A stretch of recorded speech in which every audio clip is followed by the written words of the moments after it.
Ukraine అధ్యక్షుడు జెలెన్స్కీని Vladimir Putin కలుస్తారా అంటే తాను కలవనని ఎప్పుడు చెప్పాను అంటూ రష్యా అధ్యక్షుడు రివర్స్ ప్రశ్నిస్తున్నాడు. మాస్కోకు జెలెన్స్కీ వస్తే తప్పకుండా కలుస్తానని పుతిన్ చెబుతున్నాడు. కానీ జెలెన్స్కీ మాస్కోకు వెళ్లడం డేంజర్ అంటూ యుక్రెయిన్ నిఘా వర్గాలు హెచ్చరిస్తున్నాయి. తటస్థ దేశాలైన ఆస్ట్రేలియా, టర్కీలో పుతిన్తో సమావేశానికి సిద్ధమని జెలెన్స్కీ స్పష్టం చేశారు. అందుకు క్రెమ్లిన్ బాస్ నిరాకరిస్తున్నారు. మరోవైపు యుక్రెయిన్కు భద్రత కల్పించేందుకు సిద్ధమని యూరోపియన్ దేశాలు తేల్చి చెప్పాయి. పుతిన్ బాగా విసిగిస్తున్నాడని, అతడి గురించి తాను మాట్లాడబోనని ట్రంప్ చెబుతున్నారు. అసలు యుక్రెయిన్ యుద్ధం ఎటువైపు వెళ్తోంది? నిజంగానే జెలెన్స్కీని కలిసేందుకు పుతిన్ సిద్ధంగా ఉన్నాడా? యుద్ధాన్ని ఇరువురు నాయకులు ఆపేస్తారా? Let's watch. మాస్కోకు ఉక్రెయిన్ అధ్యక్షుడు వెళ్తాడా?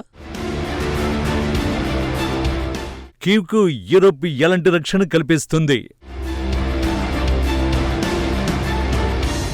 మరోసారి పుతిన్తో ట్రంప్ చర్చలు ఉండవా?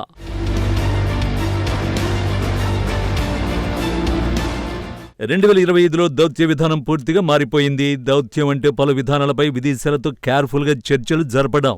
కానీ ఇప్పుడు ఆ దౌత్యం మ్యూజికల్ చైర్స్తో కూడిన ఒక గేమ్లా మారింది. ప్రస్తుతం ఈ గేమ్లో మ్యూజిక్ మాత్రం కొనసాగుతోంది. ప్రతి ఒక్కరూ భిన్నమైన దిశల్లో పరుగులు పెడుతున్నారు. ఈ వారం వ్లాదిమిర్ పుతిన్ చైనాను సందర్శించారు. మొదట థియాంజిన్లో నిర్వహించిన ఎస్సీఓ సదస్సుకు హాజరయ్యారు. ఆ తర్వాత బీజింగ్లో నిర్వహించిన మిలిటరీ కావత్తులో పాల్గొన్నారు. రష్యాకు తిరిగి వచ్చిన తర్వాత పుతిన్ ప్రెస్ కాన్ఫరెన్స్ నిర్వహించారు. అందులో తాను ఉక్రెయిన్ అధ్యక్షుడు జెలెన్స్కీతో సమావేశానికి సిద్ధమేనని పుతిన్ చెప్పారు. అంతేకాదు తాను జెలెన్స్కీని కలిసేందుకు ఎప్పుడూ తిరస్కరించలేదని స్పష్టం చేశారు. జెలెన్స్కీతో సమావేశాన్ని డొనాల్డ్ ట్రంప్ ప్రతిపాదించాడని క్రెమ్లిన్ బాస్ తెలిపాడు. ఇది జరిగే అవకాశం ఉందని తాను చెప్పినట్లు వివరించాడు. జెలెన్స్కీ సిద్ధంగా ఉంటే మాస్కోకు రావాలని, తాను తప్పకుండా కలుస్తానని రష్యా అధ్యక్షుడు వెల్లడించాడు. జెలెన్స్కీని కలిసేందుకు సిద్ధమంటూనే పుతిన్ కండిషన్ పెట్టాడు.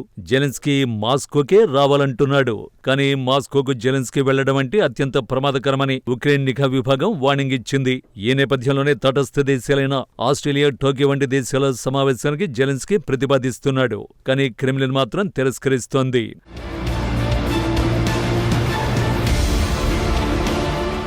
నిజానికి జెలెన్స్కీని ఉక్రెయిన్ అధ్యక్షుడిగా మాస్కో గుర్తించడం లేదు. అతడు చట్టబద్ధమైన అధ్యక్షుడు కాదంటూ వాదిస్తోంది. అందుకు కారణం లేకపోలేదు. నిజానికి ఉక్రెయిన్ అధ్యక్షుడి పదవీకాలం ముగిసింది. కానీ యుద్ధం కారణంగా జెలెన్స్కీ ఇప్పటికీ అధ్యక్షుడిగానే కొనసాగుతున్నాడు.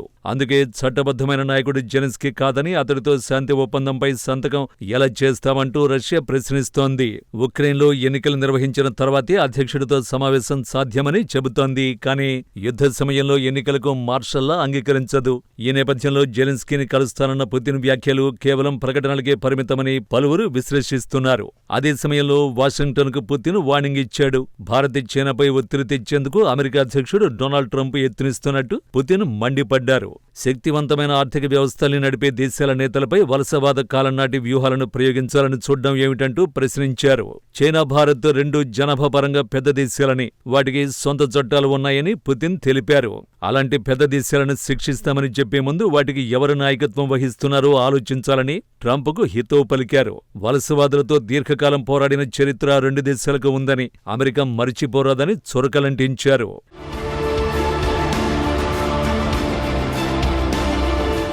మరోవైపు అంటే అట్లాంటిక్ సముద్రానికి అవతల ట్రంప్ మీడియాతో మాట్లాడారు. త్వరలో తాను జెలెన్స్కీతో మాట్లాడుతానని అమెరికా అధ్యక్షుడు చెప్పాడు. ఆగస్టు 15న అలాస్కాలో పుతిన్తో ట్రంప్ సమావేశమయ్యాడు. ఆ తర్వాత ఆగస్టు 18న వైట్ హౌస్ కు జెలెన్స్కీ వెళ్లాడు.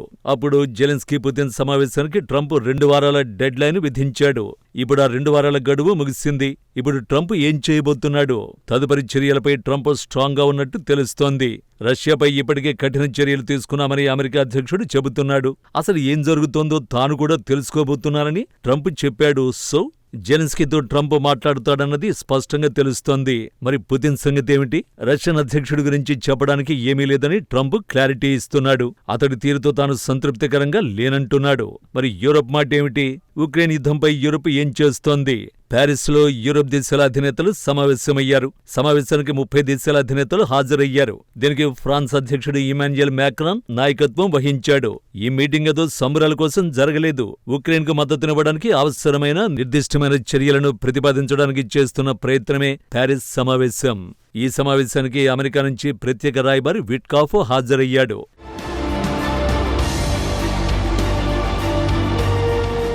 శాంతి ఒప్పందంపై సంతకం చేసిన తర్వాత ఉక్రెయిన్కు ఆ దేశ ప్రజలకు భద్రతా హామీనిచ్చేందుకు సిద్ధంగా యూరోపియన్లుగా తాము ఉన్నామని ఫ్రాన్స్ అధ్యక్షుడు తెలిపారు.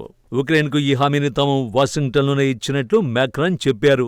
రక్షణ మంత్రుల స్థాయిలో ఉక్రెయిన్ రక్షణ సహకారంపై ఇప్పటికే ఒక అవగాహనకు వచ్చామని, దానిపై విధి విధానాలు రూపొందించామని అన్నారు. అయితే ఈ విధి విధానాల్లో ఏమున్నాయంటే ప్రధానంగా 3 భద్రతా హామీలు ఉన్నాయి. అందులో మొదటి హామీ ఒక భరోసా దళాన్ని ఏర్పాటు చేయడం, అంటే ఉక్రెయిన్ రక్షణ సామర్థ్యాలను పెంచడమే ఈ దళాల ఉద్దేశ్యం.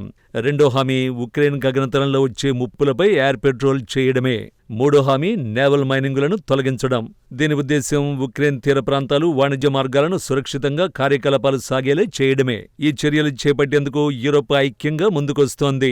నిజానికి దీనిపై నాటో చీఫ్ మార్క్ రూటే ఇప్పటికే చాలా స్పష్టతను ఇచ్చారు. ఉక్రెయిన్కు బలమైన భద్రతా హామీలు ఇవ్వాల్సిన అవసరం ఉందని తేల్చి చెప్పాడు. ఇందులో ఎలాంటి రాజీ లేదన్నాడు. ఉక్రెయిన్లో పాశ్చాత్య దేశాల దళాలను మోహరించాలా వద్దా అన్నది రష్యా నిర్ణయించడం ఏమిటని రూటే ప్రశ్నించాడు. కూటమిగా 30 యూరోప్ దేశాలు 3 భద్రతా హామీలకు సిద్ధంగా ఉన్నట్టు సంకేతాలు ఇస్తున్నాయి.